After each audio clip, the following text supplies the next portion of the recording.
ദൈവത്തിൻ്റെ രക്ഷയും സമാധാനവും എല്ലാവരിലും ഉണ്ടാവട്ടെ. കുറച്ച് നേരമായിട്ട് നിങ്ങളിങ്ങനെ ആളുകൾ സംസാരിക്കുന്നത് കേട്ടിരിക്കുകയാണ്. ഞാൻ കുറച്ച് നേരമായിട്ട് ഇങ്ങനെ ആലോചിച്ചുകൊണ്ടിരിക്കുന്നത്, സമ്മാനം വാങ്ങുന്ന സമയത്തോ സമ്മാനം കൊടുക്കുന്ന സമയത്തോ ഒന്നും നിങ്ങളുടെ കയ്യടിക്ക് അത്ര ശക്തി പോരാ എന്നുള്ളതാണ്. അതുകൊണ്ട് ഒന്ന് നന്നായിട്ട് എല്ലാവരും ആദ്യം ഒന്ന് കയ്യടിക്കുമോ? ചുമ്മാ ഒന്ന് കയ്യടിച്ച എല്ലാവരും നന്നായിരിക്കും. ഒന്നെല്ലാവരും ചുമ്മാ എഴുന്നേറ്റ് നിൽക്കുമോ? ഒന്ന് എഴുന്നേറ്റ് നിന്നല്ലേ. കുറേ നേരമായില്ല ഇങ്ങനെ ഇരിക്കും.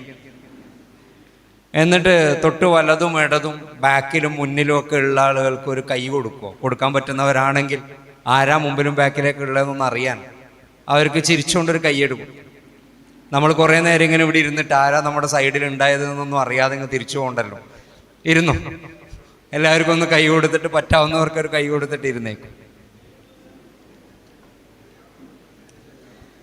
നമുക്ക് ഈ പരിപാടി തുടങ്ങാൻ വൈകിട്ടുണ്ടെങ്കിലും കൃത്യമായിട്ട് അവസാനിപ്പിക്കണം അല്ലേ പത്താക്ക?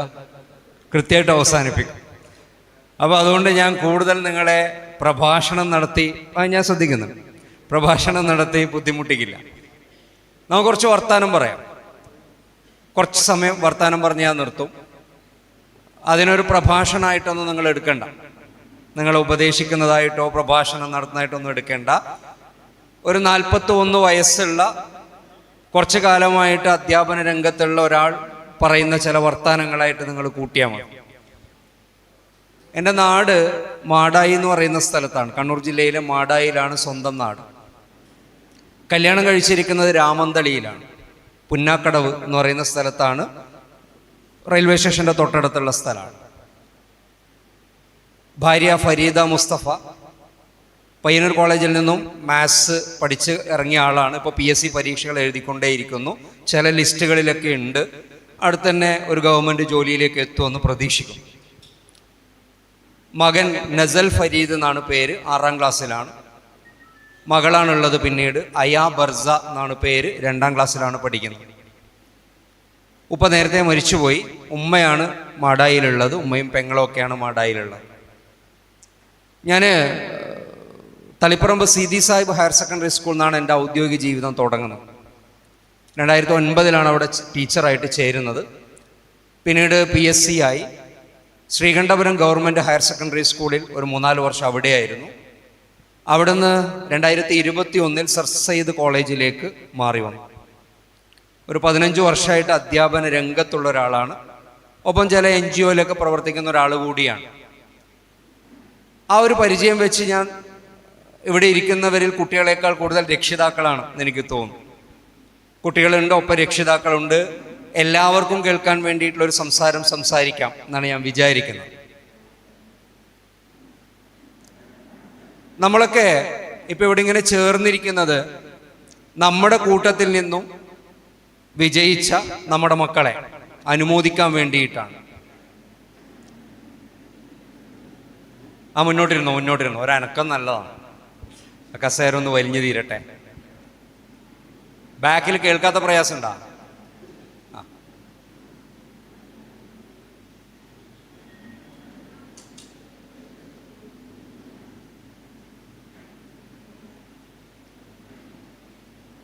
ആയില്ല.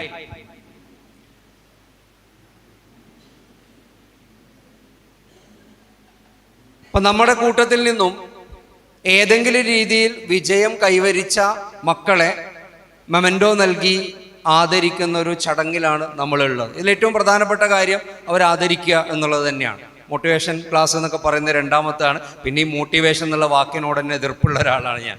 നിങ്ങളുടെ നോട്ടീസിൽ മോട്ടിവേഷൻ എന്നൊക്കെ വെച്ചിട്ടുണ്ടെങ്കിൽ അതെന്തുകൊണ്ടാണെന്നുള്ളത് ഞാൻ സംസാരിക്കുന്നതിനിടയിൽ പറയാം.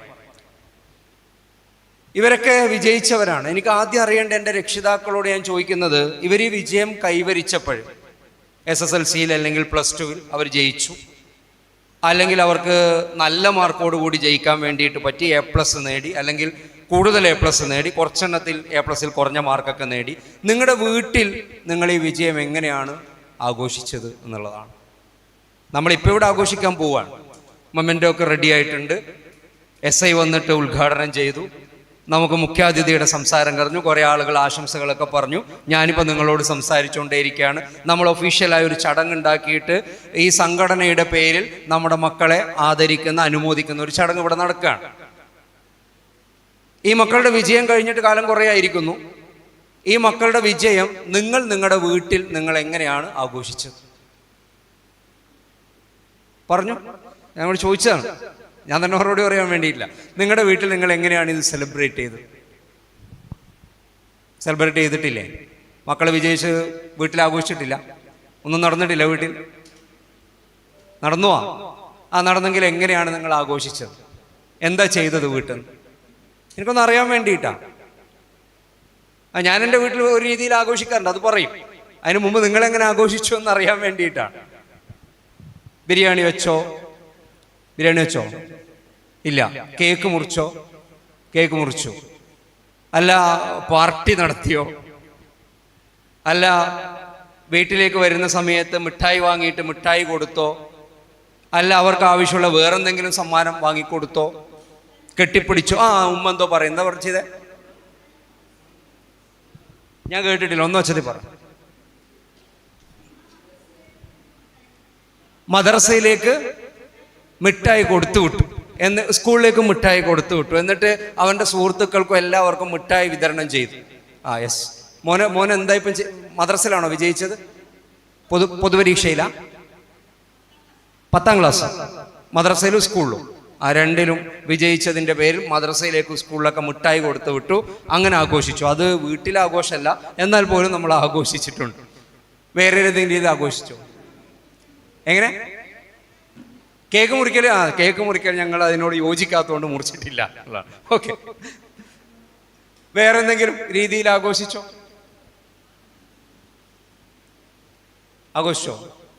പറയ്, എങ്ങനെ ആഘോഷിച്ച്? നിങ്ങൾ എങ്ങനെയാണത് സെലിബ്രേറ്റ് ചെയ്തത്? നമ്മളിപ്പോൾ ഒരു സെലിബ്രേഷനിലാണ് ഉള്ളത്. നമ്മുടെ മക്കളെ ആദരിക്കുന്ന ഒരു ചടങ്ങിലാണ് ഉള്ളത്. ഈ ചടങ്ങിന് മുമ്പ് നിങ്ങളുടെ വീട്ടിൽ ഇത് ചെയ്തോ എന്നാണ് ഞാൻ ചോദിക്കുന്നത്. അവിടെ മെമൻറ്റോ ഒന്നും അടിച്ചു കൊടുത്തിട്ടൊന്നും ഉണ്ടാവില്ല. പക്ഷെ എങ്ങനെയാണ് നിങ്ങൾ ചെയ്തത് എന്നാണ് എനിക്ക് അറിയേണ്ടത്. സമ്മാനം വാങ്ങിക്കൊടുത്തോ മക്കൾക്ക്? സമ്മാനം വാങ്ങിക്കൊടുത്തവരൊന്ന് കൈപൊക്കും. കുറച്ച് ഉമ്മമാര് കൈപൊക്കിയിട്ട്, ഒരു ഉപ്പയും കൈപൊക്കിയിട്ട്. വീട്ടിൽ ഏതെങ്കിലും രീതിയിൽ സെലിബ്രേറ്റ് ചെയ്തവരൊന്ന് കൈപൊക്കുമോ? എങ്ങനെയെങ്കിലും ആയിട്ട് സെലിബ്രേറ്റ് ചെയ്തോ? ഒരു ബിരിയാണി വെച്ചിട്ടോ അല്ലെങ്കിൽ ഈ പറഞ്ഞ പോലെ മിഠായി കൊടുത്തയച്ചിട്ടോ കുറച്ച് പേരും കൈതാത്തോ? ഇനി എപ്പോഴും നമുക്ക് ഒരുപാട് ആശയങ്ങളൊക്കെ പറയാം. ആശയങ്ങളെക്കാൾ ജീവിതത്തിൽ ഏറ്റവും പ്രധാനപ്പെട്ടത് പ്രാക്ടീസാണ് എന്ന് വിശ്വസിക്കുന്ന ഒരാളാണ് ഞാൻ. നിങ്ങൾക്ക് ഭയങ്കരമായിട്ട് തത്വങ്ങളൊക്കെ പറയാം. നമ്മുടെ കുടുംബജീവിതം മനോഹരമാവാൻ വേണ്ടിയിട്ട് അങ്ങനെയാണ്, ഇങ്ങനെയാണ്, മറ്റേയാണ്, മറിച്ചേണം എന്നൊക്കെ പറയാൻ നല്ല സുഖമാണ്. പക്ഷെ ഇത് നമ്മുടെ ജീവിതത്തിൽ, നമ്മുടെ മക്കളുമായി ബന്ധപ്പെട്ട കാര്യത്തിൽ, നമ്മുടെ രക്ഷിതാക്കളുമായി ബന്ധപ്പെട്ട കാര്യത്തിൽ, നമ്മുടെ സുഹൃത്തുക്കളുമായി ബന്ധപ്പെട്ട കാര്യത്തിൽ പ്രാക്ടീസ് ചെയ്യുന്നുണ്ടോ എന്നൊരു ആത്മപരിശോധന നമ്മൾ നടത്തേണ്ടതുണ്ട്. അതുകൊണ്ട് ഞാൻ എൻ്റെ വീട്ടിൽ ചെയ്യുന്നത് ഒരു മാതൃകയായിട്ടൊന്നുമല്ല. എൻ്റെ മകന്, എൻ്റെ മകൾക്ക് ഒരു വിജയം ഉണ്ടാകുന്ന സമയത്ത് ഞാൻ എങ്ങനെയാണ് അത് വീട്ടിൽ സെലിബ്രേറ്റ് ചെയ്യുന്നത് എന്നുള്ളത് ചുമ്മാ ഒന്ന് പറയാം. ഇപ്പം എൻ്റെ മകൻ 6ാം ക്ലാസ്സിൽ പഠിക്കുന്ന ഒരുത്തനാണ്, അത്യാവശ്യം മിടുക്കനായിട്ടുള്ള ഒരുത്തനാണ്. അവൻ LSS പരീക്ഷയിലൊക്കെ പയ്യന്നൂർ സബ് ജില്ലയിൽ തന്നെ ടോപ്പ് മാർക്കൊക്കെ വാങ്ങിയ ആളാണ്. അത്യാവശ്യം മാത്തമാറ്റിക്കലായിട്ടുള്ള സ്കില്ലുള്ള ഒരാളാണ്. മിക്കവാറും സബ് ജില്ലാ യുവജനോത്സവങ്ങളിലൊക്കെ, ഗണിതശാസ്ത്ര മേളയിലൊക്കെ, മാത്സ് ക്വിസിനും അതുപോലുള്ള പരിപാടികൾക്കൊക്കെ പോകുന്ന ഒരാളാണ്. അപ്പോൾ അവന് ഇടയ്ക്കിടയ്ക്ക് എന്തെങ്കിലുമൊക്കെ വിജയം സ്കൂളുണ്ടാക്കും. സ്കൂളുമായി ബന്ധപ്പെട്ട് എന്തെങ്കിലുമൊക്കെ പരിപാടികളിൽ ചേരുകയും മാർക്ക് കൊണ്ടോ അല്ലാതെയോ ഒക്കെ അവന് വിജയം ഉണ്ടാവുകയൊക്കെ ചെയ്യും.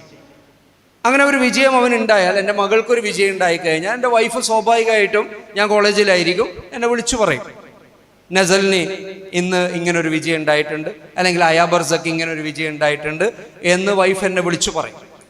എല്ലാ ഉപ്പമാരെയും പോലെ, എല്ലാ രക്ഷിതാക്കളെയും പോലെ എനിക്ക് സന്തോഷം ഉണ്ടാവും. ഞാനും വൈകുന്നേരം കോളേജ് വിട്ടു പോകുന്ന സമയത്ത് അവർക്ക് കൊടുക്കാൻ ഒരു സമ്മാനം വാങ്ങും.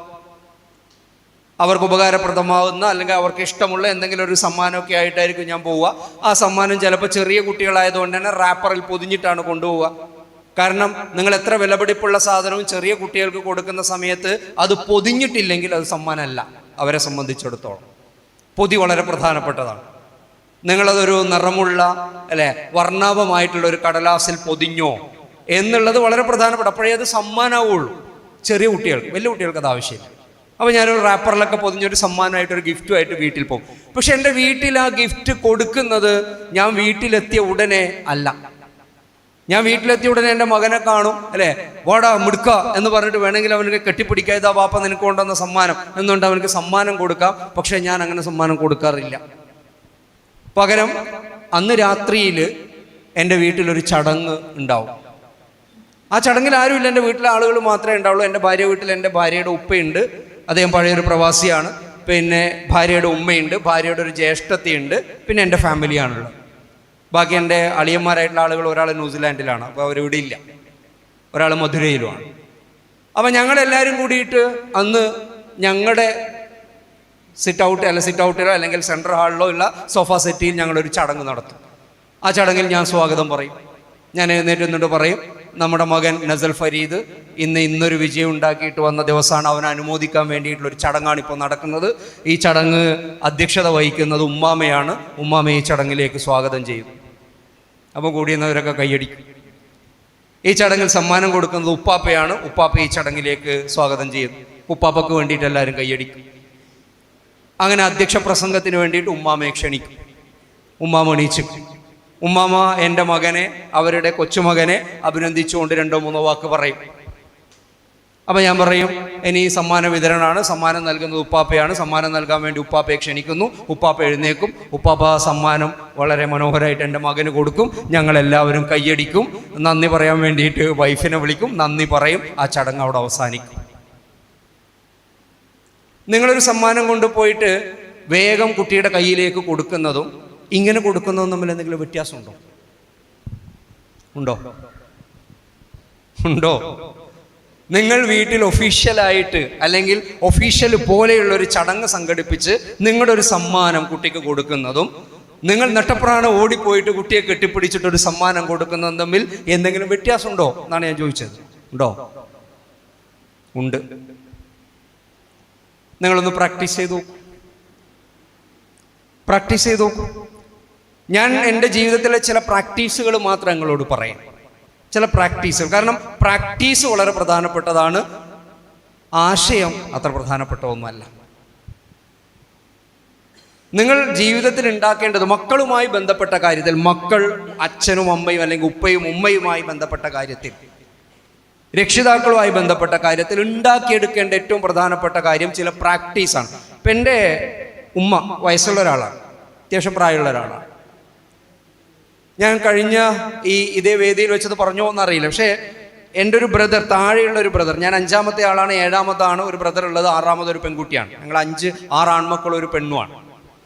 ഞാൻ 5ാമത്തെയാണ്, 6ാമത്തെ ഒരു പെണ്ണാണ്, 7ാമത്തെ ഏറ്റവും ബ്രദർ, ഏറ്റവും ഇളയാൾ. ഈ ഇളയാൾ ഒരു 6-7 വർഷം മുമ്പ് മരണപ്പെട്ടു പോയി. 7 വർഷം മുമ്പാണ് മരണപ്പെടുന്നത്. അവൻ ക്യാൻസർ പേഷ്യൻ്റ് ആയിരുന്നു. വയറിൽ ഒരു അഗ്രസീവായിട്ടുള്ള ഒരു ക്യാൻസർ ബാധിച്ചു. 2.5 വർഷം ചികിത്സയിലൊക്കെ ആയിരുന്നു. വലിയ ചികിത്സകളൊക്കെ നടത്തി. പക്ഷേ ഒരു റയർ ക്യാൻസർ ആയതുകൊണ്ട്, ഒരു അഗ്രസീവ് ക്യാൻസർ ആയതുകൊണ്ട് രക്ഷിക്കാൻ പറ്റിയില്ല. ദൈവത്തിൻ്റെ വിളിക്ക് ഉത്തരം നൽകിയിട്ട് മൂപ്പര് പോയി. വിവാഹിതനൊക്കെ ആയിരുന്നു, മക്കളൊന്നും ഉണ്ടായിരുന്നില്ല. അതിനും ഒരു 2 വർഷം മുമ്പാണ് എൻ്റെ പിതാവ് മരിക്കുന്നത്. അദ്ദേഹവും ക്യാൻസർ പേഷ്യൻ്റ് ആയിരുന്നു. അപ്പോൾ സ്വാഭാവികമായിട്ടും സ്വന്തം ഭർത്താവ് മരിക്കുന്നു. ഭർത്താവ് മരിച്ചിട്ട് ഒരു 2 വർഷം കഴിയുമ്പോഴേക്കും ഇളയ മകൻ കൂടി മരിച്ചു പോകുന്നു. അതൊരു ഉമ്മയെ സംബന്ധിച്ചിടത്തോളം, ഒരു അമ്മയെ സംബന്ധിച്ചിടത്തോളം അത്ര പെട്ടെന്ന് ആക്സെപ്റ്റ് ചെയ്യാൻ പറ്റുന്ന ഒരു വിഷയമല്ല. ഏത് ഉമ്മയെ സംബന്ധിച്ചിടത്തോളം, ഏത് അമ്മയെ സംബന്ധിച്ചിടത്തോളം അവർ ജീവിച്ചിരിക്കുന്ന സമയത്ത് അവരുടെ ഒരു കുഞ്ഞ് മരിച്ചു പോവുക എന്ന് പറയുന്നത് അത്ര പെട്ടെന്ന് അവർക്ക് ഉൾക്കൊള്ളാൻ പറ്റുന്ന ആ ഒരു വേദനയിലൂടെ എൻ്റെ ഉമ്മ കടന്നു പോകേണ്ടി വന്നു. അപ്പോൾ സ്വാഭാവികമായിട്ടും നമുക്കറിയാം, നമ്മുടെ കാസർഗോഡ്, കണ്ണൂർ ജില്ലകളിൽ കല്യാണം കഴിഞ്ഞാൽ ആ മക്കൾ ഭാര്യ വീട്ടിലായിരിക്കും മിക്കവാറും. അപ്പം ഞാൻ രാമന്തളിയിലാണ് ഉണ്ടാവുക. എൻ്റെ ഏട്ടന്മാരൊക്കെ പലയിടത്ത് കല്യാണം കഴിച്ചവരാണ്. അവരവിടെയൊക്കെ വീടുകളായിട്ട് അവരുടെ ഭാര്യ വീട്ടിൻ്റെ സമീപത്ത് വീട് വെച്ചിട്ട് അവിടെ താമസിക്കുന്നവരാണ്. വീട്ടിൽ പെങ്ങൾ മാത്രമുള്ളത്. അപ്പോൾ സ്വാഭാവികമായിട്ടും സ്വന്തം ഭർത്താവ് മരിച്ചു പോകുന്നു, തൊട്ട് പിന്നാലെ തന്നെ ഇളയ മകൻ മരിച്ചു പോകുന്നു. അപ്പോൾ ഏത് ഉമ്മയ്ക്കും തോന്നാവുന്ന ഒരു കാര്യം, മക്കളടുത്ത് വേണം എന്നുള്ളൊരു തോന്നൽ ഏത് ഉമ്മക്കുണ്ടായേക്കും. ഇത് മനസ്സിലാക്കിയപ്പോൾ ഞാൻ മിക്കവാറും എല്ലാ ദിവസവും വീട്ടിലേക്ക് പോകാൻ വേണ്ടിയിട്ട് തുടങ്ങി. മടയിലെ വീട്ടിലേക്ക്, അല്ലെങ്കിൽ നമ്മളൊരാഴ്ചയിൽ 1-2 ദിവസമൊക്കെ മിക്കവാറും അവിടെ എത്തുള്ളൂ. കാരണം കോളേജിൽ നിന്ന് ഇറങ്ങുമ്പോൾ ഒരുപാട് ലേറ്റ് ആവും. മിക്കവാറും രാമന്തളിയിലേക്കാണ് വരിക.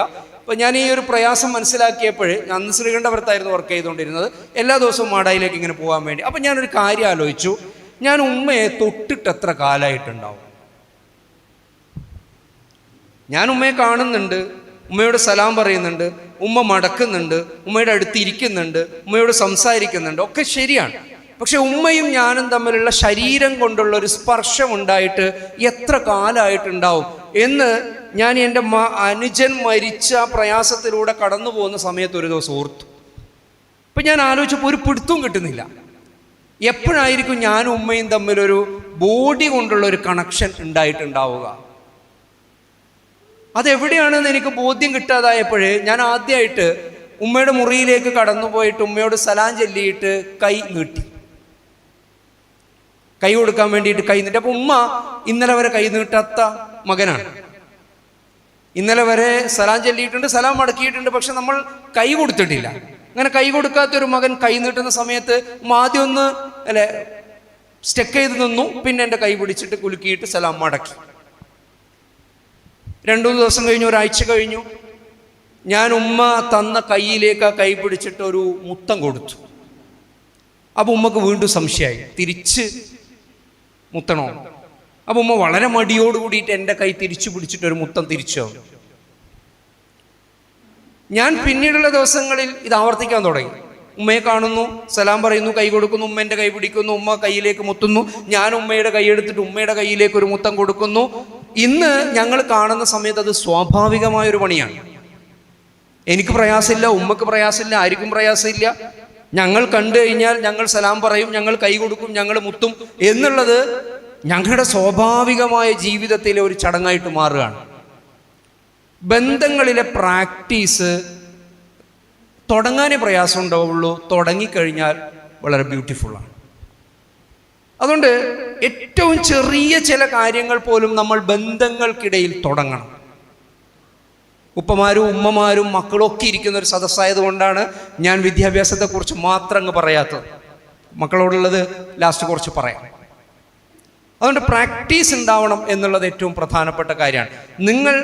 നിങ്ങളുടെ ഉപ്പയോട് ഉമ്മയോട് നിങ്ങളുടെ മക്കളോട് ഇന്ന് പോലും എത്ര സമയം സംസാരിച്ചിട്ടുണ്ട് എന്ന് പോലും നിങ്ങളൊന്ന് ഓഡിറ്റ് ചെയ്യുന്നത് നല്ലതാണ്. നമ്മൾ നമ്മുടെ മക്കളോട് ഇന്നലെ എത്ര സമയം സംസാരിച്ചിട്ടുണ്ടാവും? അവർ നമ്മളോട് കണ്ണിൽ നോക്കിയിട്ട് എത്ര സമയം സംസാരിച്ചിട്ടുണ്ടാവും? നമ്മുടെ 10ാം ക്ലാസ്സിൽ പഠിക്കുന്ന, +2-ൽ പഠിക്കുന്ന മകനെ മകളെ നമ്മളൊന്ന് കെട്ടിപ്പിടിച്ചിട്ട് അവൻ്റെ കവിളിലോ അവൻ്റെ നെറ്റിയിലോ ഒരു മുത്തം കൊടുത്തിട്ട് എത്ര ദിവസമായിട്ടുണ്ടാവും? എത്ര ആഴ്ച ആയിട്ടുണ്ടാവും? എത്ര മാസമായിട്ടുണ്ടാവും? ഇത് ഈ സദസ്സിൽ നമ്മളോട് ചോദിക്കേണ്ട ഒരു ചോദ്യമാണ്. പ്രത്യേകിച്ച് കുറേ ആളുകളൊക്കെ പ്രവാസികളായിട്ടുള്ള മനുഷ്യരാണ്. അവർ വല്ലപ്പോഴുമേ ചിലപ്പോഴേ ഓഫ്ലൈനായിട്ട്, നമ്മുടെ ഭാഷയിൽ പറഞ്ഞ ഓഫ്ലൈനായിട്ട് മക്കളെ കാണുന്നുണ്ടാവും, ബാക്കി ഓൺലൈനായിരിക്കും. അങ്ങനെ കാണുന്ന സമയത്ത് നമ്മുടെ സമയം നമ്മൾ എത്രമാത്രമാണ് നമ്മുടെ മക്കളുമായിട്ട് വിനിയോഗിക്കുന്നത്, നമ്മുടെ മക്കൾ എത്രമാത്രമാണ് നമ്മളുമായിട്ട് സമയം വിനിയോഗിക്കുന്നത് എന്നുള്ളത് നമ്മളൊന്നൊരു പരിശോധനയ്ക്ക് വിധേയമാക്കേണ്ട ഒരു സദസ്സായിട്ട് ഈ സദസ്സ് മാറണം എന്നാണ് എനിക്ക് തോന്നുന്നത്. അത് വേണ്ടതാണ്. ഇപ്പം ഞാൻ ജീവിതത്തിൽ ചെയ്യുന്ന മറ്റൊരു പ്രാക്ടീസ്, ഞാൻ ഈ പ്രാക്ടീസ് പറയുന്നത് പ്രാക്ടീസുകൾ അത്ര എളുപ്പമല്ല എന്നുള്ളതുകൊണ്ടാണ്. പറയാൻ വളരെ എളുപ്പമാണ്. പിന്നെ ഞാൻ പറയുന്ന ഒരു പ്രാക്ടീസ് ഞാൻ ചെയ്യുന്നതേ പറയാൻ പറ്റുള്ളൂ. ചെയ്യാത്ത എനിക്ക് പറഞ്ഞിട്ട് കാര്യം, അതിന് വലിയ ആത്മാർത്ഥതയൊന്നും ഉണ്ടാവില്ല. വേണമെങ്കിൽ ഒരു സങ്കല്പം പറയാമെന്ന് മാത്രമേ ഉള്ളൂ. ഇപ്പം രാത്രിയിൽ നിങ്ങൾ ഉറങ്ങുന്നതിന് മുമ്പായിട്ട്, ഇപ്പം ഞാൻ വീട്ടിലുള്ള ചില ദിവസങ്ങളിൽ വീട്ടിലുണ്ടാവില്ല, എന്തെങ്കിലുമൊക്കെ പിന്നെ സെമിനാറോ മറ്റൊക്കെ ഉണ്ടെങ്കിൽ പുറത്തൊക്കെ ആയിരിക്കും. വീട്ടിലുള്ള ദിവസങ്ങളിൽ ഞങ്ങൾ ഉറങ്ങുന്നതിന് മുമ്പ് ഞങ്ങളുടെ ബെഡിൽ ഞങ്ങളൊന്ന് വട്ടത്തിലിരിക്കും, ഞാനും ഭാര്യ എൻ്റെ 2 മക്കളും.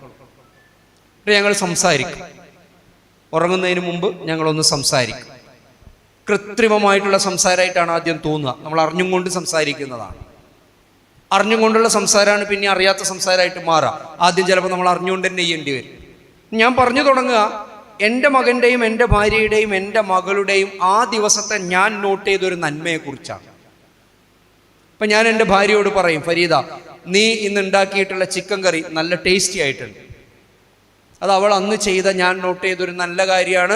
അവൾക്കത് സന്തോഷം ഉണ്ടാക്കും. ഒരു മനുഷ്യനും ഇല്ലല്ലോ നിങ്ങളെക്കുറിച്ചൊരു നല്ല വാക്ക് ആരെങ്കിലും പറഞ്ഞു കഴിഞ്ഞാൽ സന്തോഷിക്കാത്ത ഒരു മനുഷ്യനും ലോകത്തില്ല. എൻ്റെ മകനോട് പറയടാ നസൽ ഫരീദെ, നീ ഇന്ന് സ്കൂൾ വിട്ട് വന്നിട്ട് നിന്റെ ഷൂ, ആ സ്കൂൾ ഷൂ കളത്തിൽ തന്നെ അഴിച്ചിടാതെ എടുത്തിട്ട് ഷൂ വെക്കുന്ന റാക്കിൽ തന്നെ വെച്ചല്ലോ, ബാപ്പ അത് ശ്രദ്ധിച്ചു, അടിപൊളിയായിട്ടുണ്ട്, ബാപ്പക്ക് ഇഷ്ടമായി എന്ന് ഞാൻ അവനോട് പറയാണ്. ഞാൻ അന്ന് അവനെക്കുറിച്ച് നോട്ട് ചെയ്തൊരു നന്മയാണ്.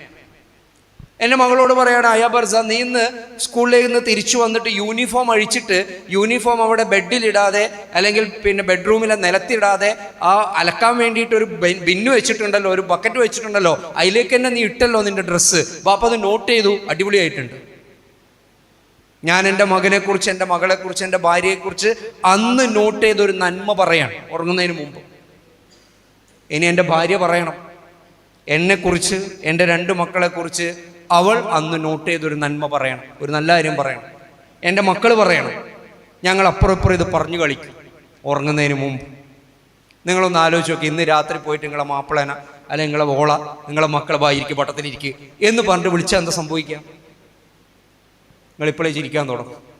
ഇനി ഇരുന്നു എന്ന് വിചാരിക്കട്ടെ, എന്നാൽ പിന്നെ നമുക്ക് ഇന്ന് നന്മ പറഞ്ഞ് കളിക്കാം എന്ന് പറഞ്ഞിട്ട് കളി തുടങ്ങിയാലോ, അപ്പോഴും ചിരിക്കാൻ തുടങ്ങും അല്ലേ? ചില ആളിപ്പോഴേ ആലോചിക്കുന്നുണ്ട് ഈ മനുഷ്യനെ കുറിച്ച് ഇപ്പോൾ എന്ത് നന്മയും പറയേണ്ടത് എന്നിപ്പോഴേ നമ്മളിങ്ങനെ ആലോചിക്കാൻ വേണ്ടിയിട്ട് തുടങ്ങും. അതുകൊണ്ട് ഇത് തുടങ്ങാൻ എളുപ്പമല്ല, പറയാൻ വളരെ എളുപ്പമാണ്. പറയാൻ വളരെ എളുപ്പം. ഞാൻ 2 കൊല്ലം ആലോചിച്ചിട്ട് 3-ാമത്തെ കൊല്ലാണ് ഇത് തുടങ്ങിയത്. ഈ കേട്ട നിങ്ങൾക്ക് ഇത് തുടങ്ങണം എന്നുണ്ടെങ്കിൽ ഇനിയും 1 വർഷം കഴിയും ചിലപ്പോഴേ.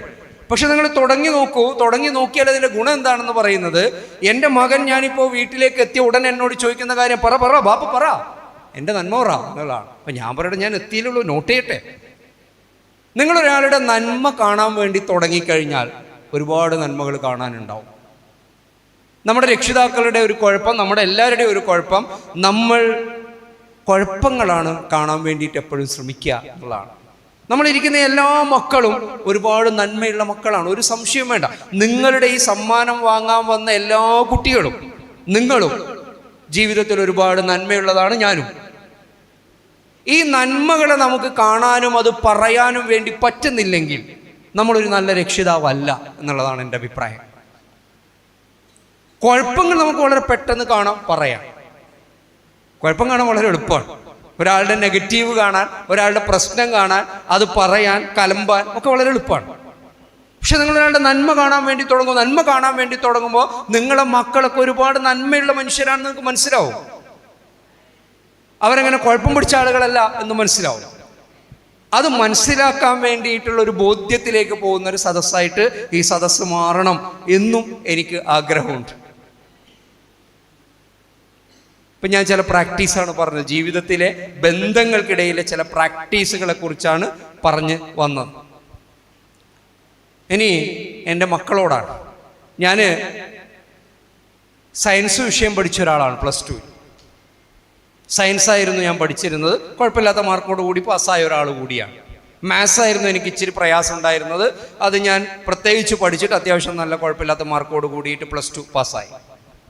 പക്ഷെ +2 പാസ്സാകുന്ന സമയത്ത് അന്നത്തെ രക്ഷിതാക്കൾ ഈ പറയുന്ന വിദ്യാഭ്യാസത്തെക്കുറിച്ച്, എൻ്റെ ഉപ്പയാവട്ടെ എൻ്റെ ഉമ്മയാവട്ടെ, എന്താണ് അടുത്തേത് പഠിക്കേണ്ടത് എന്നതിനെക്കുറിച്ചൊക്കെ അക്കാലത്ത് വലിയ ഗവേഷണങ്ങളും വലിയ ബോധ്യങ്ങളൊന്നും ഇല്ലാത്ത പാവം മനുഷ്യരായതുകൊണ്ട് എൻ്റെ ഇഷ്ടത്തിനാണ് വിട്ടത്. നിനക്ക് ഇഷ്ടമുള്ള ഒരു കോഴ്സ് എടുത്ത് പഠിക്കാം. പക്ഷെ ഞാൻ തിരഞ്ഞെടുത്ത വിഷയം BAക്ക് പയ്യന്നൂർ കോളേജിൽ മലയാളമായിരുന്നു. അതിനൊരു കാരണമുണ്ട്. +2 കഴിയുന്നതോടുകൂടി ഞാൻ തിരിച്ചറിഞ്ഞൊരു കാര്യമുണ്ട്, എൻ്റെ ആപ്റ്റിറ്റ്യൂഡ് എന്തിലാണ്, എൻ്റെ അഭിരുചി എന്തിലാണ്. ഞാൻ ലിംഗ്വിസ്റ്റിക്സ് ആയ ഭാഷാപരമായ ഒരു കഴിവുള്ള ആളാണ് എന്ന് എനിക്ക് അപ്പോഴേക്ക് മനസ്സിലായിട്ടുണ്ട്. ഈ മനസ്സിലാക്കൽ ഞാൻ മനസ്സിലാക്കിയതോട് കൂടിയിട്ട് ഞാൻ പോകേണ്ട മേഖലയെക്കുറിച്ച് എനിക്ക് നല്ല ബോധ്യം വന്നിട്ടുണ്ട്. ഞാൻ കൃത്യമായിട്ട്, അല്ലെങ്കിൽ ഞാൻ ഒരു സയൻസ് ഗ്രൂപ്പ് എടുത്തിട്ടാണ് പഠിച്ചിരുന്നതെങ്കിൽ ഒരു പക്ഷേ ഞാൻ നിങ്ങളെപ്പോലെ, നിങ്ങളുടെ ഉപ്പമാരെ പോലെ ഒരു പ്രവാസിയായിട്ട് മാറുമായിരുന്നു അന്നത്തെ ഒരു ട്രെൻഡ് വെച്ചിട്ട് മിക്കവാറും. പക്ഷെ ഞാൻ ഒരു മാനവിക വിഷയത്തിലേക്ക് പഠിക്കാൻ വേണ്ടിയിട്ട് പോകുന്നു. മാനവിക വിഷയം പഠിക്കുന്നു. ആ വിഷയത്തിലെ മാക്സിമം ചെയ്യാൻ വേണ്ടിയിട്ട് ശ്രമിക്കുന്നു. ഇപ്പോൾ റിസർച്ച് ചെയ്തുകൊണ്ടിരിക്കുകയാണ്, PhD ചെയ്തുകൊണ്ടിരിക്കുകയാണ്. ഡോക്ടറായിട്ടില്ല, ഡോക്ടറേറ്റ് നേടാൻ വേണ്ടിയിട്ടുള്ള ശ്രമത്തിലാണ്. അപ്പോൾ അങ്ങനെ അതിലേക്ക് മാക്സിമത്തിലേക്ക് പോകാൻ വേണ്ടിയിട്ട് എനിക്കൊരു പ്രേരണയായത്, ഞാൻ ഏത് ബുദ്ധിയുള്ളൊരു മനുഷ്യനാണ്, ഏത് അഭിരുചിയുള്ള ഒരാളാണ് എന്ന് ഞാൻ തിരിച്ചറിഞ്ഞു എന്നുള്ളതാണ്. ഈ ഇരിക്കുന്ന എൻ്റെ മുമ്പിലുള്ള മുഴുവൻ കുട്ടികളും ഏതെങ്കിലുമായ ഒരു വിഷയത്തിലോ ഒന്നിൽ കൂടുതൽ വിഷയത്തിലോ നല്ല ആപ്റ്റിറ്റ്യൂഡുള്ള അഭിരുചിയുള്ള ആളുകളാണ്. എൻ്റെ രക്ഷിതാക്കളും എൻ്റെ മക്കളും ശ്രദ്ധിക്കേണ്ടത് മക്കളുടെ അഭിരുചിക്കിണങ്ങിയ കോഴ്സുകൾ എടുത്ത് അവരെ പഠിപ്പിക്കണം. നിങ്ങളെല്ലാവരെയും ഡോക്ടറാക്കാനോ എല്ലാവരെയും എഞ്ചിനീയർ ആക്കാനോ എല്ലാവരെയും ടീച്ചർമാരാക്കാനോ യാതൊരു കാരണവശാലും ശ്രമിക്കരുത്. എൻ്റെ എല്ലാ മക്കളും ഏതെങ്കിലുമായിട്ടുള്ള അഭിരുചിയുള്ളവരാണ്. ആ അഭിരുചി തിരിച്ചറിയാൻ വേണ്ടിയിട്ട് രക്ഷിതാവിനും കുട്ടിക്കും പറ്റുന്നില്ലെങ്കിൽ ഇപ്പം സയൻറ്റിഫിക്കായ ടൂളുകളുണ്ട്, ധാരാളം ആപ്റ്റിറ്റ്യൂഡ് ടെസ്റ്റുകളുണ്ട്. ഒരു ആപ്റ്റിറ്റ്യൂഡ് ടെസ്റ്റ് നിങ്ങൾക്ക് അറ്റൻഡ് ചെയ്ത് കഴിഞ്ഞാൽ നിങ്ങളുടെ മക്കൾ ഏത് അഭിരുചിയുള്ള ആളാണ് എന്ന് ബോധ്യപ്പെടാൻ വേണ്ടിയിട്ട് പറ്റും. കരിയർ കൺസൾട്ടൻറ്റുകൾക്ക് അത് പറഞ്ഞു തരാൻ വേണ്ടിയിട്ട് പറ്റും. അങ്ങനെ അഭിരുചി തിരിച്ചറിയുകയും ആ അഭിരുചിക്ക് ഇണങ്ങിയ കോഴ്സുകൾ മക്കൾ പഠിക്കുകയും ചെയ്താൽ അവരതിൽ എക്സൽ ചെയ്യും. അതല്ലാതെ ട്രെൻഡിന് പിറകെ എല്ലാവരും പോകുന്ന കോഴ്സ്, ചങ്ങായിമാർ പോകുന്ന കോഴ്സ്, ചങ്ങായിൻ്റെ മക്കൾ പോകുന്ന കോഴ്സ്, അല്ലെങ്കിൽ ഇപ്പം പൊതുവേ നടക്കുന്ന നല്ല കോഴ്സ്, അതിന് നിങ്ങൾ എല്ലാ മക്കളെയും അങ്ങ് തള്ളാൻ വേണ്ടി ശ്രമിച്ചു കഴിഞ്ഞാൽ പല മക്കളും അവിടെ വീഴും. അതുകൊണ്ട് അടുത്ത തവണയാവുമ്പോഴേക്ക് ഈ SSLC +2 എന്നുള്ളതൊക്കെ മാറിയിട്ട് SSLCക്കും +2നും ശേഷം നമ്മളെ മക്കൾ എവിടെ പോകുന്നു എന്നുകൂടി എൻ്റെ പ്രിയപ്പെട്ട കുവൈത്ത് കേരള മുസ്ലിം അസോസിയേഷൻ ആലോചിച്ചു തുടങ്ങണം എന്നുള്ളതാണ് എൻ്റെ ഒരു ആഗ്രഹം. SSLC +2 ഒക്കെ നന്നായിട്ട് നമ്മളെ മക്കൾ ഇപ്പോൾ വിജയിക്കുന്നുണ്ട്, അടിപൊളിയായിട്ട് വിജയിക്കുന്നുണ്ട്. അത് അവിടെ നിന്ന് ആരും ഡ്രോപ്പ് ഔട്ട് ഒന്നും ആകുന്നില്ല, അവർ അത്യാവശ്യം മാർക്കൊക്കെ വാങ്ങുന്നുണ്ട്. അതിനുശേഷം നമ്മുടെ മക്കൾ എവിടെ? അത് ആലോചിച്ച് തുടങ്ങേണ്ട ഒരു സമയം നമുക്കായിട്ടുണ്ട്. ഉന്നത വിദ്യാഭ്യാസ രംഗത്ത് നമ്മുടെ മക്കൾ എവിടെയാണുള്ളത്? ഗവേഷണ രംഗത്ത് നമ്മുടെ മക്കളുണ്ടോ? എത്ര മക്കൾ നമ്മുടെ കുവൈത്ത് മുസ്ലിം അസോസിയേഷനിൽ മെമ്പർമാരായിട്ടുള്ള ആളുകളുടെ എത്ര പേരുടെ മക്കൾ ഗവേഷണ രംഗത്ത് ഇപ്പോൾ പ്രവർത്തിച്ചു കൊണ്ടേയിരിക്കുന്നുണ്ട്? എത്ര പേർ സിവിൽ സർവൻറ്റുകളാവാൻ വേണ്ടിയിട്ടുള്ള ശ്രമങ്ങൾ നടത്തിക്കൊണ്ടേയിരിക്കുന്നുണ്ട്? എത്ര പേർ ബിരുദത്തിന് പഠിക്കുന്നുണ്ട്? മറ്റ് പ്രൊഫഷണൽ കോഴ്സുകളിലേക്ക് എത്ര പേര് പോയിട്ടുണ്ട്? എത്ര പേർ സർക്കാർ ജോലിയോ അർദ്ധ സർക്കാർ ജോലിയോ അല്ലെങ്കിൽ മികച്ച സംരംഭങ്ങളിലോ എത്തിപ്പെടുന്നുണ്ട്? ഇതാലോചിച്ച് തുടങ്ങേണ്ട ഒരു സമയത്തിലേക്ക് നമ്മൾ എത്തിയിരിക്കും. അതുകൊണ്ട് അത്തരം ഒരു ആലോചന കൂടി നമ്മുടെ ഈ സംഘടന ഏറ്റെടുക്കണം എന്നുള്ളതാണ് എൻ്റെ ഒരു അഭ്യർത്ഥന. SSLCക്കും +2നും ശേഷം ഉന്നത വിദ്യാഭ്യാസ രംഗത്തുള്ള നമ്മുടെ മക്കളുടെ ഒരു പോക്കും അതിൻ്റെ ഒരു പൊസിഷനും ഒക്കെ നമ്മളൊന്ന് അറിയുകയും അളക്കുകയും അതിനെ പ്രോത്സാഹിപ്പിക്കുകയും ഒക്കെ ചെയ്യേണ്ടതുണ്ട്. കാരണം ഇവിടം വരെ എല്ലാവരും എത്തുന്നുണ്ട്, എല്ലാവരും മികച്ച രീതിയിൽ വിജയിക്കുന്നുണ്ട്. അതിൻ്റെ അപ്പുറത്തോട്ട് നമ്മുടെ മക്കൾ എവിടെ പോകുന്നു? എത്ര പേരൊരു കരിയറിലേക്ക് എത്തുന്നു? ഒരു തൊഴിൽ വളരെ പ്രധാനപ്പെട്ട, ഞാൻ കഴിഞ്ഞ 2 ദിവസങ്ങളിലായിട്ട്, കഴിഞ്ഞ ആഴ്ചകളിലായിട്ട് പ്രധാനമായിട്ട് 2 പരിപാടികളിൽ പങ്കെടുത്തു. ഒന്ന് മിനിയാന്ന് മാതമംഗലം ഗവൺമെൻറ് ഹയർ സെക്കൻഡറി സ്കൂളിലെ സ്റ്റുഡൻറ് പോലീസ് കാഡറ്റിൻ്റെ ഒരു ക്യാമ്പിലാണ്. മറ്റൊന്ന് പങ്കെടുത്തത് നിങ്ങളുടെ തൃക്കരിപ്പൂരുള്ള ലൈവ് എന്ന് പറയുന്ന ഒരു സംഘടനയുണ്ട്. അവരുടെ ഫോക്കസ് 40 എന്ന് പറയുന്ന ഒരു പദ്ധതിയുണ്ട്. ആ പദ്ധതിയിലെ കുട്ടികൾക്കുള്ളൊരു അവസാന ക്ലാസ് എന്നുള്ള നിലയിലുള്ള ക്ലാസ്സുകളുമായി അവരുടെ ജനറൽ ബോഡിയോട് അനുബന്ധിച്ച് നടന്നൊരു ക്ലാസ്സായിരുന്നു.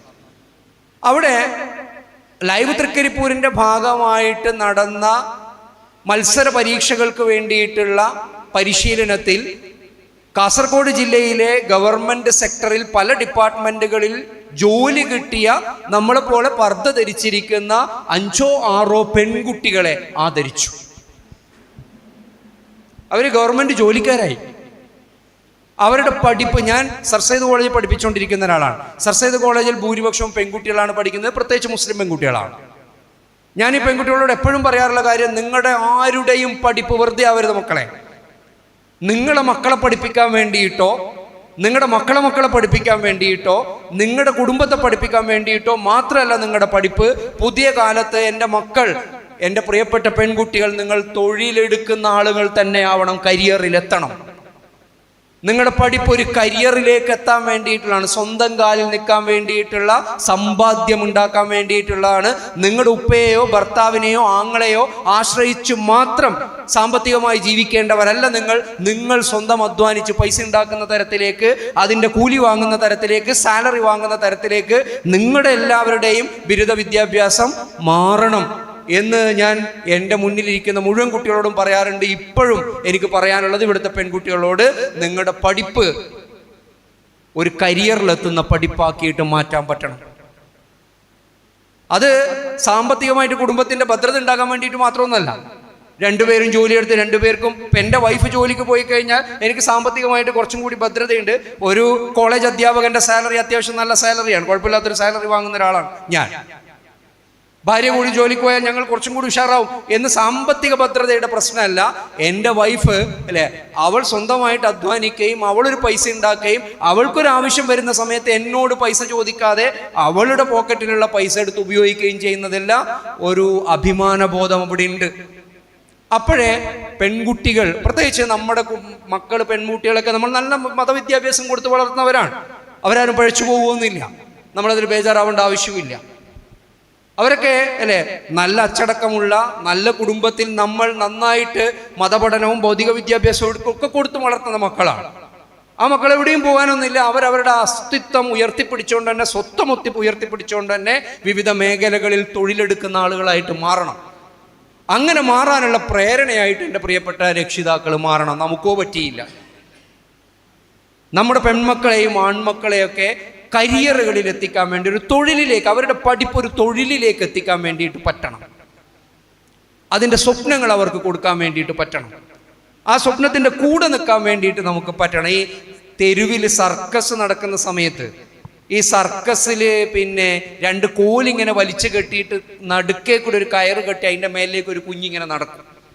ചിലപ്പോഴൊക്കെ നിങ്ങൾ ബസ് സ്റ്റാൻഡിലൊക്കെ കണ്ടിട്ടുണ്ടാവും. ഒരു നാടോടി, ഒരു മനുഷ്യൻ, ഒരു പ്രായമുള്ള ഒരാൾ, ഒരു പെണ്ണുങ്ങളുണ്ടാവും. അതിൻ്റെ ഒരു മകളാണ് എന്ന് തോന്നുന്ന പഴയ കളറൊക്കെ പോയിട്ടുള്ള ഒരു ഫ്രോക്കൊക്കെ ഇട്ടിട്ടുള്ള മുടിയൊക്കെ ചെമ്പിച്ചു പോയൊരു പെൺകുട്ടി ഒരു വടിയൊക്കെ കയ്യിലെടുത്തിട്ട് ആ കയറിൻ്റെ മേലിലേക്ക് കൂടി ഇങ്ങനെ ബാലൻസ് ചെയ്ത് നടക്കും. ഇങ്ങനെ ബാലൻസ് ചെയ്ത് നടക്കുന്ന സമയത്ത് നിങ്ങൾ ശ്രദ്ധിച്ചാൽ മതി, താഴെ ആളുകൾക്ക് പൈസ ഇടാൻ വേണ്ടിയിട്ടൊരു പാത്രമോ എന്തെങ്കിലുമൊക്കെ വിരിച്ചിട്ടുണ്ടാവും. ഒരു വലിയൊരു എന്താ പറയുക, പിന്നെ ദഫ് പോലുള്ള അറബന പോലുള്ള ഒരു സാധനത്തിൻ്റെ മേലെ ചങ്ങായി അടിച്ചൊച്ച ഉണ്ടാക്കിക്കൊണ്ടേയിരിക്കും. ആളിങ്ങനെ കൊട്ടിക്കൊണ്ടേയിരിക്കും. ഞാൻ കുറേ കാലം കരുതിയത് നാട്ടുകാരെ കേൾപ്പിക്കാൻ വേണ്ടിയിരുന്ന ആളാണ്. ഇവിടെ ഇങ്ങനെ ഒരു സർക്കസ് നടക്കുന്നുണ്ട്, വരൂ എല്ലാവരും വരൂ എന്ന ആളുകളെ ക്ഷണിക്കാൻ വേണ്ടിയിട്ടാണ് ഈ ചങ്ങായി കൂട്ടിക്കൊണ്ടിരിക്കുന്നതെന്ന് ഞാൻ കുറേ കാലം കരുതിയത്. പിന്നെയാണ് എനിക്ക് മനസ്സിലായത് അതല്ല നടക്കുന്നത്. നമ്മുടെ മക്കള് അല്ലെ, ഈ കുട്ടി കയറിന്റെ മേലിലേക്ക് കൂടി നടക്കുന്ന സമയത്ത് ചിലപ്പം കാല് പഴക്കാം, താഴെ വീഴാം, ബാലൻസ് തെറ്റാം. അങ്ങനെ ബാലൻസ് തെറ്റിയാൽ, കാല് പിഴച്ചാൽ, മകളെ ഞാൻ താഴെയുണ്ട് എന്ന് ഈ അച്ഛൻ, അല്ലെങ്കിൽ അച്ഛൻ എന്ന് വിചാരിക്കുന്ന മനുഷ്യൻ അയാളുടെ കയ്യിലുള്ള സാധനത്തിന് ഇങ്ങനെ അടിച്ചൊച്ച ഉണ്ടാക്കിയിട്ട് അറിയിക്കുകയാണ്. കുട്ടിക്ക് ശ്രദ്ധിക്കാനൊന്നും പറ്റില്ല. നമ്മുടെ മക്കൾ വളരെ പ്രശ്നബാധിതമായൊരു ലോകത്തൂടെ ജീവിച്ചുകൊണ്ടിരിക്കുന്ന സമയത്ത് നമ്മുടെ മക്കൾക്ക് കാലിടറാം, അവര് ചളിക്കുഴിയിൽ വീഴാം, അവർ ചില അബദ്ധങ്ങളിൽ ചെന്ന് ചാടാം, ഒക്കെ സംഭവിച്ചേക്കാം. പക്ഷെ അങ്ങനെ സംഭവിക്കുമ്പോഴേ ഉമ്മുണ്ട് കൂടെ എന്ന് നിരന്തരം അറിയിക്കുന്ന ഒരാളായിരിക്കണം രക്ഷിതാവ്. ആ ഒച്ച അതിനു വേണ്ടിയിട്ടില്ല, ഞാനുണ്ട്, നീ വീണു പോയാൽ പിടിക്കാൻ ഞാനുണ്ട്. അപ്പോഴേ ഒരു കുഞ്ഞിക്ക് എന്തെങ്കിലുമൊക്കെ ഒരു പ്രശ്നം വന്നു കഴിഞ്ഞാൽ നിങ്ങളോട് പറയാൻ പറ്റുള്ളൂ. അങ്ങനല്ലേ?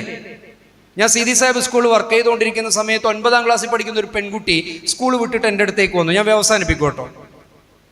അവൾ എൻ്റെ അടുത്തേക്ക് വന്നിട്ട് കാര്യമായിട്ട് എന്നോട് പറഞ്ഞു, മാഷേ എനിക്കൊരു ചെറിയ പ്രയാസമുണ്ട്. ഞാൻ പറഞ്ഞു, എന്താ എൻ്റെ പ്രയാസം പറയൂ. അത് ഞാനിങ്ങനെ സ്കൂൾ വിട്ടിട്ട് പോകുമ്പോൾ സ്കൂൾ ബസ് ഇറങ്ങിയിട്ട് ഒരു ഇടവഴിയിലൂടെ നടക്കണം, എന്നിട്ടാണ് വീട്. ഈ ഇടവഴിയുടെ തുടക്കത്തിൽ 2 ചെക്കന്മാർ വന്നിട്ട് എന്നെ ഇടങ്ങാറാക്കും. ഒരു 9ാം ക്ലാസ്സിൽ പഠിക്കുന്ന പെൺകുട്ടിയുടെ പരാതിയാണ്. ഇപ്പൊ ഞാൻ വളരെ കൗതുകത്തോട് കൂടിയിട്ട്, അങ്ങനെയുണ്ടോ, ആരാ കുട്ടികൾ? അത് അപ്പുറത്തേത് കോളേജിൽ പഠിക്കുന്ന കുട്ടികളാണെന്ന് തോന്നുന്നു. ഞാൻ പറഞ്ഞു, അവരെപ്പോഴാണ് വരിക? അവർ സ്കൂൾ വിട്ട് വരുമ്പോഴേക്കും അവിടെ എത്തും. അവരെങ്ങനെ ഉണ്ടാവും? അവർ ബൈക്കിലാണ് വരിക. യൂണിഫോം ഉണ്ടാവുക? യൂണിഫോം ഒന്നും ഉണ്ടാവില്ല. അവരെന്താ ചെയ്യുക? അവരെന്തൊക്കെയോ കമൻ്റൊക്കെ പറയും, മോശം കമൻ്റൊക്കെ പറയും, ചില ഗോഷ്ടിയൊക്കെ കാണിക്കും. എനിക്ക് പേടിയാവും. ഞാൻ പറഞ്ഞു, കുറേ ദൂരം ഉണ്ടോ? കുറച്ച് ദൂരം നടക്കാനുണ്ട്. വീട്ടിലാരാ ഉള്ളത്? വീട്ടിൽ ഉമ്മ ഉണ്ട്, ഇത്താത്ത ഉണ്ട്. വേറെ ആരാ ഉള്ളത്? ഉപ്പ ഗൾഫിലാണ്, ഇത്താത്തയുടെ ഭർത്താവും ഗൾഫിലാണ്. അപ്പം ഞാൻ എത്ര കാലമായി തുടങ്ങിയിട്ട്? 2 ആഴ്ചയായി. നീ വീട്ടിൽ പറഞ്ഞില്ലേ എന്നുള്ള ചോദ്യത്തിൻ്റെ ആ കുട്ടി എനിക്ക് തന്ന മറുപടി എന്നെ സത്യത്തിൽ ഞെട്ടിച്ചാളത്. ആ കുട്ടി പറയുന്നത്, അത് ഉമ്മനോട് പറഞ്ഞാൽ ശരിയല്ല, ഉമ്മ പറയും എന്തെങ്കിലും അങ്ങോട്ട് കാണിച്ചിട്ടുണ്ടാവും. ഉമ്മ പറയും നീ എന്തോ അങ്ങോട്ട് കാണിച്ചിട്ടായിരിക്കും അവരിങ്ങോട്ട് ഇത് പറയുന്നത്. സ്വന്തം മക്കൾ വിശ്വസ്തരല്ലാതിരിക്കുകയും അവരെ വിശ്വസിക്കാതിരിക്കുകയും 9ാം ക്ലാസ്സിൽ പഠിക്കുന്ന 10ാം ക്ലാസ്സിൽ പഠിക്കുന്ന ഒരു പെൺകുട്ടിക്ക് സ്വന്തം ഉപ്പയോടും ഉമ്മയോടും അവളുടെ പ്രശ്നം പറയാൻ പറ്റാതെ അന്യനായൊരു മാഷോട് പറയേണ്ടി വരികയും ചെയ്യുന്നതിൻ്റെ ഗതികേട്, ആ ഗതികേട് എന്നെ ഭയങ്കരമായിട്ട് വേദനിപ്പിച്ചു. നിങ്ങളുടെ മക്കൾ അനുഭവിക്കുന്ന പ്രശ്നം നിങ്ങളോട് പറയും എന്ന് നിങ്ങൾക്ക് എത്ര പേർക്ക് ഉറപ്പുണ്ട്? നിങ്ങളുടെ മക്കൾ അനുഭവിക്കുന്ന ഒരു ക്രൂഷ്യലായിട്ടുള്ള ഒരു പ്രശ്നം ഉപ്പാനോട് പറയും, ഉമ്മാനോട് പറയും. അങ്ങനെ പറയാമെന്ന് തോന്നലുള്ള എത്ര മക്കൾ ഇവിടെ ഇരിക്കുന്നുണ്ട്? അങ്ങനെ പറയുമെന്ന് ഉറപ്പുള്ള എത്ര ഉപ്പമാര് ഇവിടെ ഇരിക്കുന്നുണ്ട്, ഉമ്മമാര് ഇവിടെ ഇരിക്കുന്നുണ്ട്? അങ്ങനെ പറയണം. അങ്ങനെ പറയുന്ന രീതിയിലേക്ക് മക്കളും നമ്മളും തമ്മിലുള്ള ബന്ധം ഉണ്ടാവണം. എൻ്റെ ഉപ്പയോട് പറഞ്ഞു, ഞാനൊരു അബദ്ധം ചെയ്തിട്ടുണ്ട്, ഒരു പ്രശ്നത്തിൽ പെട്ടിട്ടുണ്ട്. ആ പ്രശ്നമാണെന്ന് എനിക്കറിയാം, പെട്ടുപോയി ഞാൻ. അതൊരു പക്ഷേ ലഹരിയിലായിരിക്കാം, പ്രണയത്തിലായിരിക്കാം, മറ്റേ വേറെന്തെങ്കിലുമൊക്കെ ആയിരിക്കാം. പെട്ടുപോയി. കുട്ടികളാണ്, പെടും. അവരുടെ പ്രായത്തിനനുസരിച്ച് അതൊക്കെ അവർക്ക് സംഭവിക്കാവുന്നതാണ്. എൻ്റെ ഇന്ന് അബദ്ധത്തിലേക്കാണ് പോയതെന്ന് എനിക്ക് മനസ്സിലായി. ഇത് പറയണം. എൻ്റെ ഉപ്പാനോട് പറഞ്ഞ ഉപ്പ് ഉണ്ടാവും കൂടെ, ഉമ്മാനോട് പറഞ്ഞ ഉമ്മ ഉണ്ടാവും കൂടെ. ഉപ്പയും ഉമ്മയും കൂടിയിട്ട് എന്നെ ഇതിൽ നിന്ന് സംരക്ഷിക്കും, അവരെന്നെ കുറ്റപ്പെടുത്തില്ല, ഇത് പരിഹരിക്കും എന്ന് വിശ്വാസമുള്ള മക്കൾ നമുക്കുണ്ടോ? അങ്ങനെ പറയാവുന്ന ആളാണോ നമ്മൾ എന്ന് നമ്മളൊരു ആത്മപരിശോധന ഉപ്പയും ഉമ്മയും അച്ഛനും അമ്മയൊക്കെ നടത്തണം എന്ന് എത്രയോ ക്ലാസ്സുകളിലായിട്ട് പറയുന്ന ഒരാളാണ് ഞാൻ. ഇവിടെയും അത് പറയുന്നു എന്നുള്ളതാണ്. അതുകൊണ്ട് നമ്മുടെ മക്കൾ നമ്മുടെ ഏറ്റവും നല്ല സുഹൃത്തുക്കളായിരിക്കണം, പ്രത്യേകിച്ച് ഈ പ്രായത്തിലുള്ള മക്കൾ. അവൻ്റെ ഏറ്റവും അടുത്ത, അവളുടെ ഏറ്റവും അടുത്ത ഫ്രണ്ട് ആരാണ് എന്ന് അവളോട് ചോദിച്ചു കഴിഞ്ഞാൽ ഉപ്പയുടെയും ഉമ്മയുടെയും പേര് പറയാൻ അവൾക്ക് പറ്റണം. നമ്മുടെ ഏറ്റവും നല്ല സുഹൃത്ത് അത് ഫ്രണ്ടായിട്ട് അഭിനയിക്കലല്ല, ഫ്രണ്ട് ആവലാണ്. ഫ്രണ്ടായിട്ട് അഭിനയിക്കാം, അത് വളരെ എളുപ്പമാണ്. സുഹൃത്തിനെ പോലെ അഭിനയിക്കാൻ വളരെ ഈസിയാണ്. നിങ്ങൾ അത് അവർക്ക് മനസ്സിലാവുകയും ചെയ്യും. നിങ്ങൾ യഥാർത്ഥത്തിൽ ഒരു ഫ്രണ്ടാണോ, ഫ്രണ്ടിനെ പോലെ അഭിനയിക്കുകയാണോ എന്നുള്ളതൊക്കെ അവർക്ക് വളരെ പെട്ടെന്ന് മനസ്സിലാവും. അതുകൊണ്ട് അങ്ങനെ ഒരു സാധനം നിങ്ങളിൽ നിന്നും മക്കളിലേക്കും മക്കളിൽ നിന്ന് നിങ്ങളിലേക്കും ഉണ്ടോ? അറ്റ്ലീസ്റ്റ് ഞാൻ എപ്പോഴും പറയാറുണ്ട്, നിങ്ങളിപ്പോൾ LKG UKG ഒന്നാം, ഇപ്പം എൻ്റെ മക്കളുടെ കൂടെ ഇരിക്കുന്ന ആളാണ് എൻ്റെ ഭാര്യ. ഞാൻ പലപ്പോഴും തിരക്കായതുകൊണ്ട് ചിലപ്പോഴൊക്കെ മക്കളുടെ കൂടെ പഠിപ്പിക്കാൻ വേണ്ടിയിട്ടൊക്കെ ഇരിക്കാറുള്ളൂ. ഭാര്യ എല്ലാ സമയത്തും അവരുടെ കൂടെ ഇങ്ങനെ പഠിപ്പിക്കാൻ വേണ്ടിയിട്ടിരിക്കും. ഒന്ന് ആലോചിച്ച് നോക്കൂ, നിങ്ങളുടെ ഈ മക്കളെ LKG UKG LP ക്ലാസ്സിലോ പഠിക്കുമ്പോൾ നിങ്ങളും കൂടെ ഇരുന്നിട്ടുണ്ട്. പ്രത്യേകിച്ച് ഉമ്മമാർ കൂടെ ഇരുന്നിട്ടുണ്ട്. അവരുടെ ഹോംവർക്ക് നോക്കിയിട്ടുണ്ട്, അവരുടെ ഹോംവർക്ക് ചെയ്തു കൊടുക്കാൻ വേണ്ടി സഹായിച്ചിട്ടുണ്ട്. നിങ്ങളെ കൊണ്ട് പറ്റുന്നില്ലെങ്കിൽ വീട്ടിലുള്ള വേറെ ആരെങ്കിലും കൊണ്ട് സഹായിപ്പിച്ചിട്ടുണ്ട്, ഒക്കെ ചെയ്തിട്ടുണ്ട്. പക്ഷെ 10ാം ക്ലാസ് പഠിക്കുന്ന, +2 പഠിക്കുന്ന നിങ്ങളുടെ മകൻ്റെ മകളുടെ അടുത്ത് നിങ്ങളൊരു കസേരയിട്ട് ഇരുന്നിട്ട് അവൻ പഠിക്കുന്ന സമയത്ത് ഒരു 2 വർത്താനം പറഞ്ഞിട്ട് കാലത്രയും നമ്മളുടെ 10ാം ക്ലാസ് പഠിക്കുന്ന കുഞ്ഞിൻ്റെ അടുത്ത് അല്ലെങ്കിൽ +2 പഠിക്കുന്ന കുഞ്ഞിൻ്റെ അടുത്ത് ഒരു കസേരയിട്ട് ഇരുന്ന് നീ എന്താ പഠിക്കുന്നത്, സ്കൂളിൽ എന്തുണ്ട് വിഷയം എന്ന് നമ്മൾ ചോദിച്ചിട്ട് കാലത്രയായിട്ടുണ്ടാവും. അതവരാഗ്രഹിക്കുന്നില്ലേ? ആഗ്രഹിക്കുന്നുണ്ട്. എന്താ സംശയം? അവരാഗ്രഹിക്കുന്നുണ്ട്.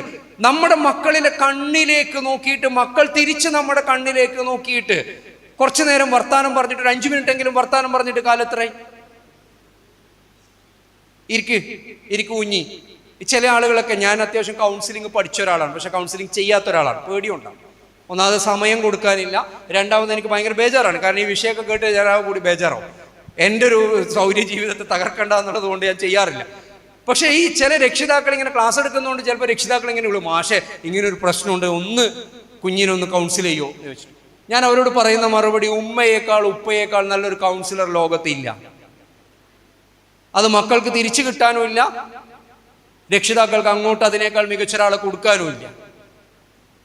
നിങ്ങൾ നിങ്ങളുടെ കുഞ്ഞിൻ്റെ മുമ്പിലേക്ക് ഒരു കസേരയിട്ടിരുന്നിട്ട് ഫേസ് ടു ഫേസ് ഇരുന്നിട്ട്, നിങ്ങളിപ്പോൾ സൈഡ് ടു സൈഡാണ് ഇരുന്നുകൊണ്ടിരിക്കുന്നത് അല്ലേ? നമ്മൾ ജീവിതത്തിൽ പലപ്പോഴും സൈഡ് ടു സൈഡാണ് ഇരിക്കുക. എൻ്റെ സുഹൃത്തുണ്ട് അഭിഷാദ് ഗുരുവായൂർ, മക്കൾക്ക് അറിയുണ്ടാവും. അഭിഷാദിൻ്റെ റീൽസ് കാണുന്ന ആളുകളായിരിക്കും മിക്കവാറും. എൻ്റെ അടുത്തൊരു സുഹൃത്ത് കൂടിയാണ്. അപ്പോൾ നിങ്ങളിങ്ങനെ സൈഡ് ടു സൈഡ് ഇരുന്നിട്ട് ജീവിതത്തിൽ കിടക്കുമ്പോൾ സൈഡ് ടു സൈഡാണ്, ഇരിക്കുമ്പോൾ സൈഡ് ടു സൈഡാണ്, എല്ലായിടത്തും നമ്മൾ സൈഡ് ടു സൈഡാണ്. ഫേസ് ടു ഫേസ് ഇരിക്കൽ തീവണ്ടിയിൽ മാത്രമാണ്. ജീവിതത്തിൽ നമ്മൾ ഫേസ് ടു ഫേസ് എവിടെ ഇരിക്കുന്നത്? അല്ലെങ്കിൽ ഭക്ഷണം കഴിക്കുമ്പോഴാണ് ഫേസ് ടു ഫേസ് ഇരുന്നുകൊണ്ടിരിക്കുന്നത് അല്ലേ? ഫേസ് ടു ഫേസ് ഇരിക്കാനുള്ള വീട്ടിലുള്ള ഒരു അവസരം നമ്മൾ എത്രമാത്രം ഉണ്ടാക്കിയെടുക്കുന്നുണ്ടോ എന്ന് ആലോചിച്ച് നോക്കിയിട്ടുണ്ടോ? ഞാൻ നേരത്തെ നിങ്ങളോട് തമാശക്കല്ല ഒന്ന് അപ്പുറപ്പുറമുള്ളാക്ക് കൈ കൊടുത്തേക്ക് എന്ന് പറഞ്ഞത്. കാരണം ഇത്ര നേരം നമ്മൾ ഇരുന്നിട്ട് തൊട്ട് ബാക്കിലാരായിരിക്കുന്നത്, മുമ്പിലാരായിരിക്കുന്നത്, സൈഡിലാരായിരിക്കുന്ന പോലും തിരിച്ചറിയാതെ നമുക്ക് ഈ പരിപാടി കഴിഞ്ഞിട്ട് പോകാം വേണമെങ്കിൽ.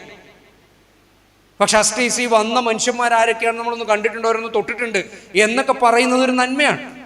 അതൊരു ബന്ധം സ്ഥാപിക്കൽ കൂടിയാണ്.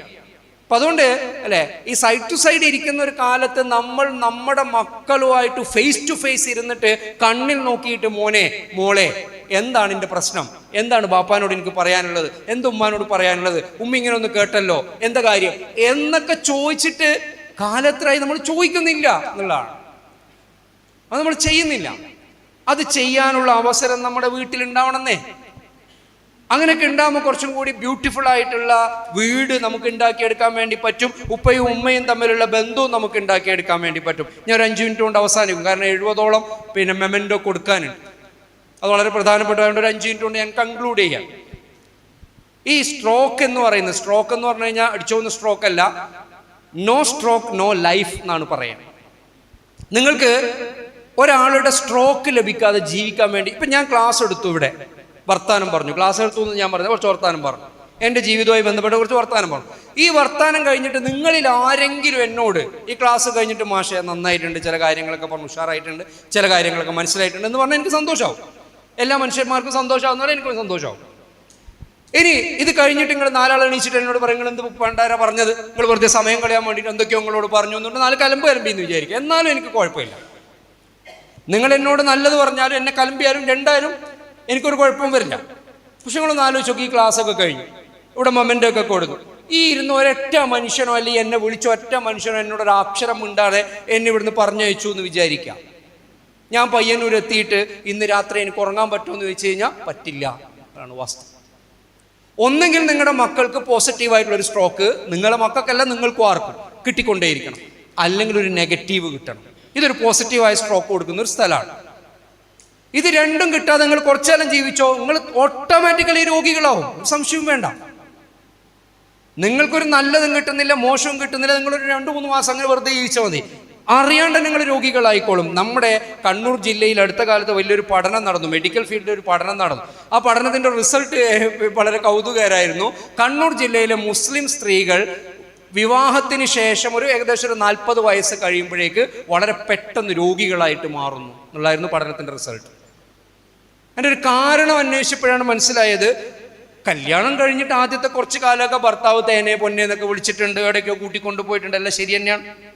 പിന്നെ മക്കളൊക്കെ ആയി ജീവിതത്തിൻ്റെ പല തിരക്കുകളിലേക്ക് പോയി. പിന്നെ ഈ ഭർത്താവ് എന്ന് പറയുന്ന ചങ്ങായി എന്തെങ്കിലും ഒരു പോസിറ്റീവോ നെഗറ്റീവോ അങ്ങോട്ട് കൊടുത്തിട്ടില്ല. പോസിറ്റീവ് അല്ല, മക്കളൊരു നല്ല ബിരിയാണി ഉണ്ടാക്കി കഴിഞ്ഞാൽ മക്കളോ ഭർത്താവോ ആരെങ്കിലും പറയണം ഉഷാറായിട്ടുണ്ട്, ബിരിയാണി ടേസ്റ്റി ആയിട്ടുണ്ട്. ഇനിയിപ്പോൾ ഇത് കിട്ടുന്നില്ലെങ്കിൽ സ്ത്രീകൾ ചെയ്യേണ്ട ഒരു കാര്യം അത് കൊളാക്കലാണ്, അല്ലേ? ബിരിയാണിയിൽ കുറച്ച് ഉപ്പധികം വാരിയിടുക, അല്ലെങ്കിൽ കുറച്ച് എരിവങ്ങ് കൂട്ടുക, അപ്പോൾ 4 കലമ്പ് കിട്ടും. സ്ത്രീകളത് ചെയ്യുകയും ചെയ്യില്ല. അതുകൊണ്ട് നെഗറ്റീവും കിട്ടുന്നില്ല, പോസിറ്റീവും കിട്ടുന്നില്ല, രണ്ടുമില്ല. വീട്ടിൽ നിന്ന് രണ്ടും കിട്ടുന്നില്ല. കുറച്ചു കാലം കഴിയുമ്പോൾ ആശുപത്രി പോകേണ്ടി വരും. അവിടെ ഒരു വേദന, ഇവിടെ ഒരു വേദന, ഡോക്ടർ എല്ലാ പരിശോധന നടത്തും, കുറേ ടെസ്റ്റൊക്കെ എടുക്കും, എല്ലാം ഓക്കെ ആണെന്ന് പറയും. പക്ഷെ വേദനയൊക്കെ ഉണ്ട്. കാരണം അത് മനസ്സിൻ്റെ വേദനയാണ്, ശരീരത്തിൻ്റെ വേദന അല്ല. നമ്മൾ മനസ്സുകൊണ്ട് വേദനിക്കുന്ന മനുഷ്യന്മാരാണ് ഇരിക്കുന്ന എല്ലാവരും. ശരീരത്തിന് കൊടുക്കുന്നതിനേക്കാൾ പ്രധാനപ്പെട്ടതാണ് നിങ്ങൾ മനസ്സിന് ഭക്ഷണം കൊടുക്കുക എന്നുള്ളത്. അത് കൊടുക്കാൻ നമുക്ക് പറ്റണം. മനസ്സാണ് വളരെ, കുട്ടികളുടെ മനസ്സിൽ നിങ്ങൾക്ക് പിടിക്കാൻ വേണ്ടിയിട്ട് പറ്റണം. അവർക്ക് വേണ്ടതൊക്കെ ഞാൻ സാധാരണ ചോദിക്കും, ഒരു രക്ഷിതാവിൻ്റെ പണി എന്താ?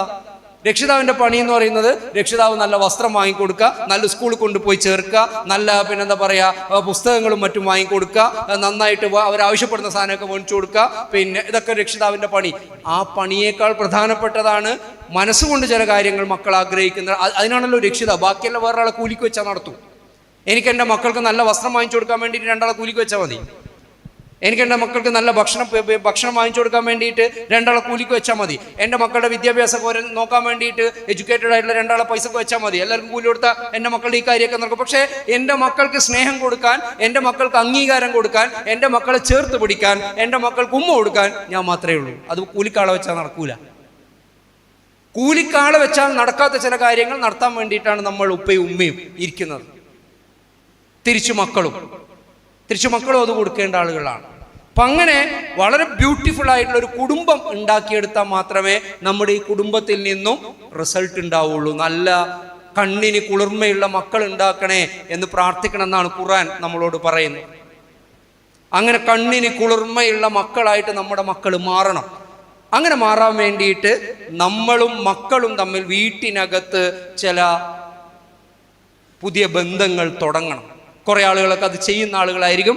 അതൊന്ന് ഓർമ്മപ്പെടുത്തൽ മാത്രം, മക്കളോടും രക്ഷിതാക്കളുമായിട്ടുള്ള ഒരു ഓർമ്മപ്പെടുത്തൽ മാത്രം. കാരണം ഞാൻ പലപ്പോഴും ഈ ക്ലാസ് എടുക്കാൻ വരുന്നതിന് ഒരു കാരണം എന്താണെന്ന് വെച്ച് കഴിഞ്ഞാൽ, പ്രത്യേകിച്ച് രക്ഷിതാക്കളോട് സംസാരിക്കുന്നത്, ഇതൊക്കെ ഞാനും മറന്നു പോകുന്നേ, ഞാനും മനുഷ്യനല്ലേ. ഞാനും മറന്നു പോകും. മക്കളുടെ കാര്യത്തിൽ ഇങ്ങനെയൊക്കെ ഇടപെടണം, മക്കൾ എന്നോട് ഇങ്ങനെ ഇടപെടണം എന്നൊക്കെ ഞാനും പറയാറുണ്ട്. പക്ഷെ ഞാനും ചിലപ്പോഴൊക്കെ മറന്നു പോകും. അങ്ങനെ മറന്നു പോകുന്ന സമയത്ത് നിങ്ങൾ ആർക്കും ഈ പറഞ്ഞത് മനസ്സിലായിട്ടില്ലെങ്കിൽ എനിക്കെങ്കിലും മനസ്സിലാവുന്നുണ്ടല്ലോ ഈ പറഞ്ഞ കാര്യം.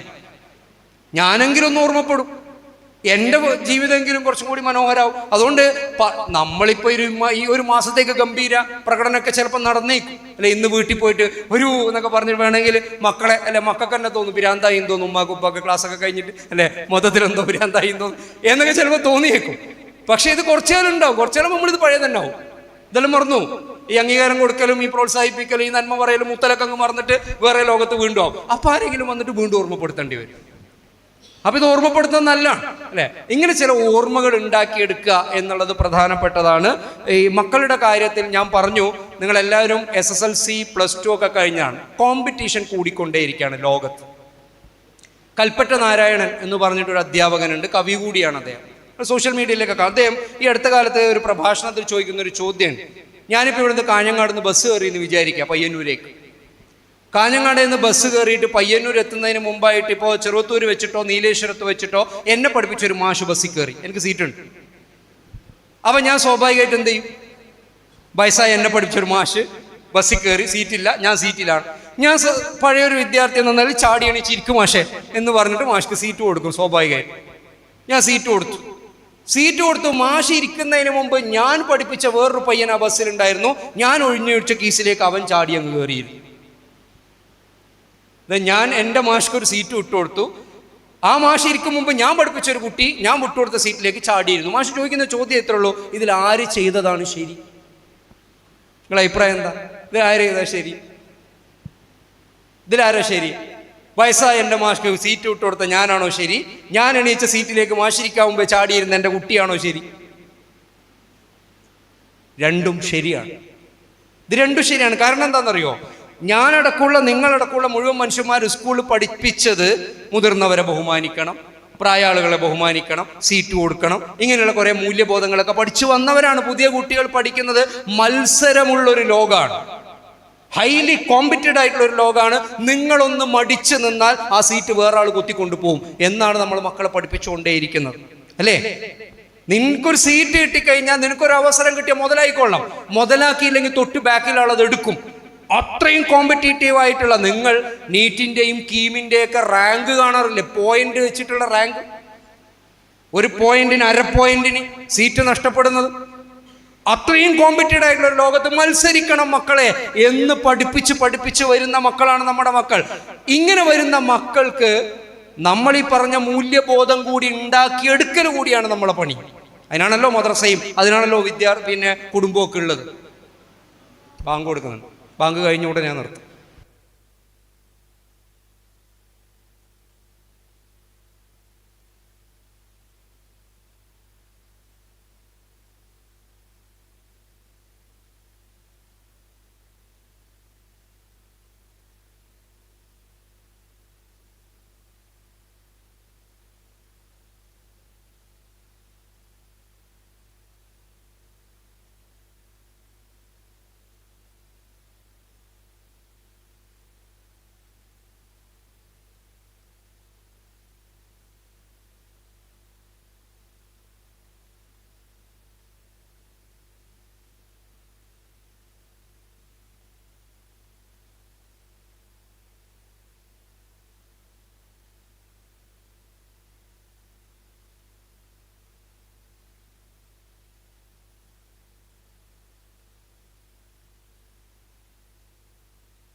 ഒരു 5 മിനിറ്റ് കൊണ്ട് ഞാൻ അവസാനിപ്പിക്കുകയാണ്.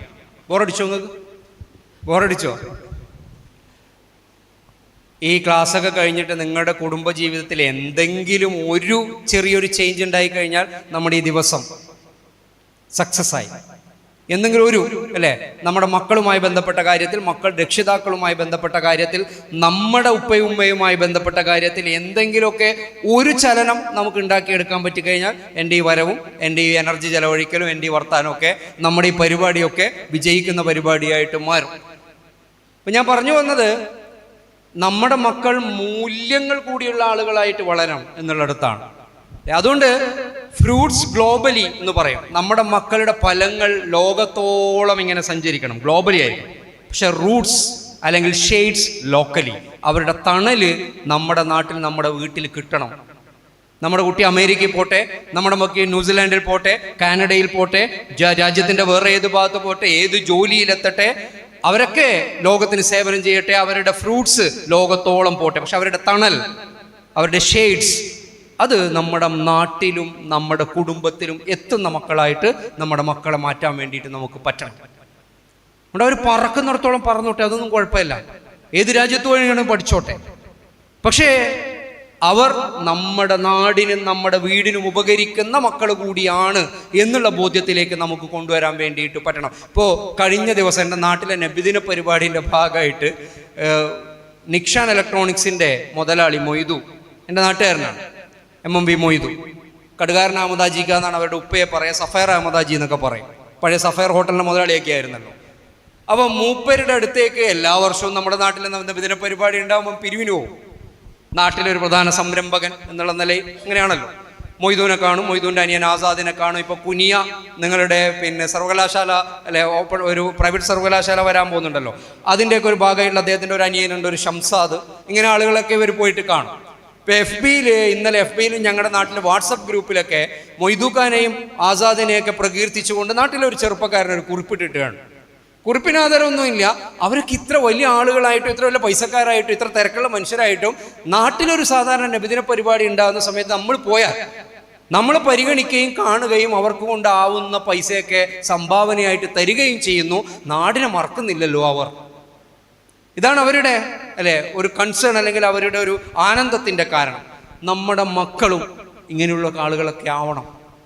നാടിനെ മറക്കാത്ത, ഉപ്പാനെ മറക്കാത്ത, ഉമ്മായെ മറക്കാത്ത, കുടുംബത്തെ മറക്കാത്ത, എന്നാൽ ലോകത്തോളം വളർന്ന ഒരു പണിയെടുക്കുന്നത് ചിലപ്പോൾ കാനഡയിലായിരിക്കണം, ചിലപ്പോൾ അമേരിക്കയിലായിരിക്കണം, ചിലപ്പോൾ ഇന്ത്യയുടെ തന്നെ തലസ്ഥാനത്തായിരിക്കണം, വലിയ വലിയ പൊസിഷനുകളിലായിരിക്കണം. അവിടേക്ക് എത്താൻ പറ്റുന്ന കപ്പാസിറ്റി ഉള്ള ആളുകളാണ് ഇരിക്കുന്ന മുഴുവൻ മക്കളും. അവർക്ക് ചിലപ്പം +2 SSLC കുറച്ച് മാർക്കൊക്കെ കുറഞ്ഞിട്ടുണ്ടാവും. അതൊന്നും ഒരു വിഷയമേ അല്ല. കാരണം മക്കൾ എവിടെ വെച്ചിട്ടാണ് ടേൺ ചെയ്യാതെ നമുക്ക് അറിഞ്ഞുകൂടാ. മക്കൾ, ഞാൻ ഈ മൈക്കെടുത്തിട്ട് സംസാരിക്കാൻ തുടങ്ങിയത് B.Ed പഠിക്കുമ്പോഴാണ്. അതുവരെ മൈക്കെടുത്ത് സംസാരിക്കാത്തൊരു മനുഷ്യനാണ് ഞാൻ. എൻ്റെ 10ാം ക്ലാസ്സിലെ പഠനം വരെ ഞാൻ ഒരൊറ്റ സ്റ്റേജിൽ കയറിയിട്ട് സംസാരിച്ചിട്ടില്ല. +2 ഞാൻ ഒരൊറ്റ സ്റ്റേജിൽ കയറി സംസാരിച്ചിട്ടില്ല. എൻ്റെ ഡിഗ്രി കാലത്ത് ഞാൻ ഒരൊറ്റ സ്റ്റേജിൽ, ഞാനിങ്ങനെ അന്തർമുഖനായിട്ട് ഒരാളോട് മിണ്ടാതെ മൂലക്കിരുന്ന ഒരാളാണ്. എൻ്റെ B.Ed പഠന സമയത്താണ് ഞാൻ മൈക്കെടുത്തിട്ട് മുമ്പിൽ ഒന്ന് സംസാരിക്കാൻ തുടങ്ങിയത്. ഇപ്പോൾ എന്നെ പോലെ സംസാരിക്കുന്ന, ഇത്രയും നേരം സംസാരിക്കുന്ന മനുഷ്യന്മാർ കുറവേ ഉള്ളൂ. അതുകൊണ്ട് നമ്മുടെ മക്കൾ ഏതെങ്കിലും ഒരു നിമിഷത്തിൽ അങ്ങ് ടേൺ ചെയ്യുന്നേ. എപ്പോഴാണ് ആ മാറ്റം വരിക നമുക്ക് അറിഞ്ഞൂടെ. ഈ ഒരൊറ്റ കാര്യം പറഞ്ഞ് നിർത്താണ്. ഈ ഒരു തരം ബാമ്പു ഉണ്ട്. ആ ബാമ്പുവിൻ്റെ പേര് മൊസോ ബാമ്പു എന്നാണ്. മൊസോ ബാമ്പു ചൈനയിലുള്ളൊരു സസ്യമാണ്. നമ്മൾ ഈ മണി പ്ലാന്റ് എന്നൊക്കെ പറഞ്ഞിട്ട് വീട്ടിൽ കൊണ്ടുവയ്ക്കുന്നില്ല, ഒരു തരം മുള, പൈസ ഉണ്ടാവും എന്നൊക്കെ വിചാരിച്ചിട്ട് അന്ധവിശ്വാസത്തിൽ, അതുപോലുള്ളൊരു ചെറിയ മുളച്ചെടിയാണ്. ഈ മുളയുടെ പ്രത്യേകത എന്താണെന്ന് വെച്ച് കഴിഞ്ഞാൽ, നിങ്ങൾ വീട്ടിൽ കൊണ്ടുവച്ചിട്ട് എത്ര വളമിട്ട് കൊടുത്താലും എത്ര വെള്ളം ഒഴിച്ചാലും അത് 1 ഇഞ്ച് പോലും വളരൂല. 5 കൊല്ലം 1 ഇഞ്ച് പോലും വളരാതെ അത് നിന്ന നിപ്പിൽ നിൽക്കും. നമ്മളൊന്ന് ആലോചിച്ച് നോക്കിയാൽ, നമ്മൾ നഴ്സറിയിൽ പോയിട്ട് നല്ല പൈസ കൊടുത്തിട്ട് ഒരു ചെടി വാങ്ങിക്കൊണ്ടുവന്നു, നട്ടു, അതിന് ഇഷ്ടം പോലെ വളമിട്ടു, ഇഷ്ടം പോലെ വെള്ളം കോരി, 5 കൊല്ലം അത് അനങ്ങിയിട്ടില്ലെങ്കിൽ നമ്മളെന്ത് ചെയ്യും? പൊരിച്ചെങ്കിൽ ചാടും. എന്തിനാ വളമിടുന്ന വെള്ളം? പക്ഷെ 6ാമത്തെ കൊല്ലം മുതൽ ഈ ബാമ്പു ഒരു ദിവസം 1.5 ഫീറ്റ് വെച്ച് വളരാൻ തുടങ്ങും. 1.5 ഫീറ്റ് എന്ന് പറഞ്ഞാൽ വലിയ വളർച്ചയാണ്. 1.5 അടി വെച്ചിട്ട് ഒരു ദിവസം വളരും. വളരെ പെട്ടെന്ന് അത് വലിയൊരു മുളയായിട്ടങ്ങ് മാറും. നമ്മുടെ മക്കളിൽ ചിലരങ്ങനെയാണ്, ഒരു സംശയവും വേണ്ട. ഇപ്പൊ ഒന്നും ഉണ്ടാവില്ല. ഇപ്പൊ നിങ്ങൾ എത്ര പഠിപ്പിച്ചു, എത്ര ഉപദേശിച്ചു, എത്ര പറഞ്ഞിട്ടു ഒരനക്കും ഉണ്ടായിട്ടുണ്ടാവില്ല. ഒന്നും മനസ്സിലാവാത്ത പോലെ ഉണ്ടാവും. വല്ല മാർക്കൊന്നും കിട്ടിയിട്ടുണ്ടാവില്ല. പക്ഷെ അവരുടെ ഒരു സമയം വരുന്ന സമയത്ത് അവർ വളരാൻ തുടങ്ങും. അതിനു വേണ്ടിയിട്ട് വെള്ളവും വളവും കോരുന്ന ആളുകളുടെ പേരാണ് ഉപ്പയും ഉമ്മയും.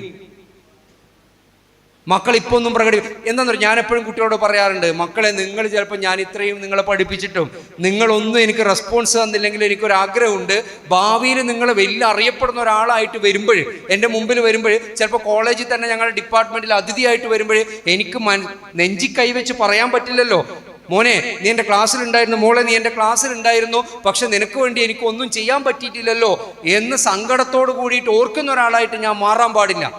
അതുകൊണ്ട് നമ്മുടെ മക്കൾ ഇപ്പോൾ നിന്ന നിപ്പിൽ നിന്നാലും ഒന്നും പ്രകടിപ്പിച്ചിട്ടില്ലെങ്കിലും മാർക്ക് കുറഞ്ഞാലും നിങ്ങൾ ആലോചിക്കേണ്ട ഒറ്റ ആലോചനയുള്ളൂ, അവർക്കൊരു സമയം വരാനുണ്ട്. ആ സമയം എപ്പോഴാണെന്ന് നമുക്കറിയില്ല. അവർ വളരും. ആ വളരുന്ന സമയം വരെ വെള്ളവും വളവും നന്നായിട്ട് കൊടുക്കേണ്ട ആളുകളാണ്. അത് നിർത്തരുത്. അത് സ്നേഹം കൊണ്ട് കൊടുക്കണം, ആലിംഗനം കൊണ്ട് കൊടുക്കണം, മുത്തം കൊണ്ട് കൊടുക്കണം, പരിഗണന കൊണ്ട് കൊടുക്കണം, ലാളന കൊണ്ട് കൊടുക്കണം, സംസാരം കൊണ്ട് കൊടുക്കണം. കുറച്ച് ആണുങ്ങൾ ഇവിടെ ഇരിക്കുന്നുണ്ട്. ഒറ്റ കാര്യം കൂടി പറയുന്നു, ആണുങ്ങൾ വീട്ടിൽ കുറേ നേരം വർത്താനം പറയണം. വർത്താനം പറഞ്ഞാൽ മതി, ഒന്നും വേണ്ട. വീട്ടിൽ ഏറ്റവും കുറവ് സംസാരിക്കുന്ന മനുഷ്യന്മാർ ആണുങ്ങൾ, ഞാനടക്കം. ഞാനിപ്പോൾ ഇന്നിപ്പോൾ 1-2 മണിക്കൂർ നിങ്ങളോട് വർത്താനം പറഞ്ഞു. എൻ്റെ വൈഫ് ജോലിക്ക് പോകുന്ന ആളല്ല, അവളുടെ വീട്ടിലെ ആളുകളോട്. അപ്പം ഞാൻ പോയി കഴിഞ്ഞാൽ എൻ്റെ വൈഫിന് പലതും പറയാനുണ്ടാവും, ഞാൻ കേട്ടിട്ടില്ലെങ്കിലോ പ്രശ്നമാണ്.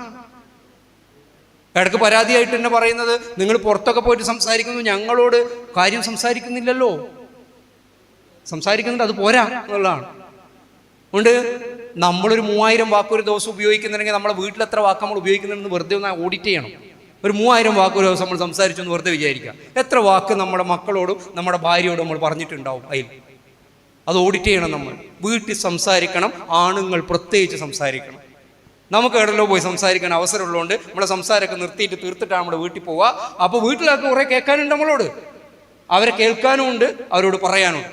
അതിന് നമ്മൾ സമയം കണ്ടെത്തണം. മക്കളോട് പ്രത്യേകിച്ച് വർത്താനം പറയണം, സംസാരിക്കണം. അങ്ങനെ എൻ്റെ മക്കളൊക്കെ ഇരിക്കുന്ന മക്കളും ഈ കുടുംബമൊക്കെ നാളെ അഭിമാനകരമായിട്ട് നമ്മളെ മക്കളെക്കുറിച്ച് നമുക്ക് അഭിമാനിക്കാനും നമ്മുടെ മക്കൾക്ക് നമ്മളെക്കുറിച്ച് അഭിമാനിക്കാനൊക്കെ ഉള്ള സന്ദർഭങ്ങൾ ഉണ്ടാവട്ടെ എന്ന് പ്രാർത്ഥിച്ച് ദുആർന്ന് എനിക്ക് വേണ്ടിയിട്ടും പ്രാർത്ഥിക്കണമെന്ന് വസിയത്ത് ചെയ്ത് നിർത്താണ്. വാഹിർ ദഅ്വാനാ അൽഹംദുലില്ലാഹി റബ്ബിൽ ആലമീൻ. അസ്സലാമു അലൈക്കും വറഹ്മത്തുള്ളാഹി.